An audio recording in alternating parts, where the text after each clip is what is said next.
Le surnaturel est présent, vérité 2, dans la vie de beaucoup de chrétiens, mais ils ne le savent pas.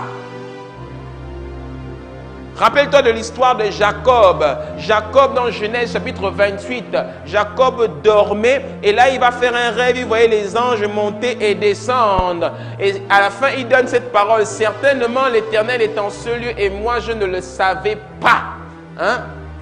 Il a entendu la voix de Dieu qui lui a dit: je suis avec toi, je te garderai partout où tu iras et je te ramènerai dans ce pays car je ne t'abandonnerai pas, que je n'ai exécuté ce que je te dis. Je ne t'abandonnerai pas.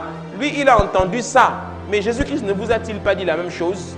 Jésus-Christ ne vous a-t-il pas dit: voici, je suis avec vous tous les jours jusqu'à la fin du monde. Donc Jésus est avec toi.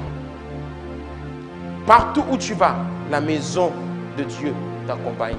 Parce que tu es la maison de Dieu. Et là où Dieu habite, il y a la grâce. Là où Dieu habite, il y a la bénédiction. Là où Dieu habite, il y a la guérison, il y a la prospérité, il y a la paix, il y a la joie, il y a la faveur. Là où Dieu habite, quand tu rentres à la maison, tu dois maintenant bannir toute forme de crainte, toute forme de peur, toute forme de défaite. Même si tu vois le manque, ce n'est qu'une illusion. Ne regarde pas à la réalité, regarde à la vérité.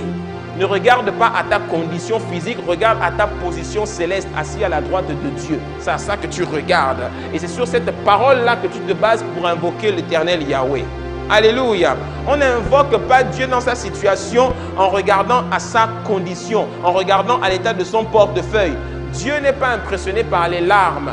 Une femme était en train de pleurer, elle disait: Jésus, il faut sauver mon enfant, etc. Jésus ne s'est même pas arrêté. Jésus n'est pas impressionné par les larmes, Jésus est impressionné par la foi.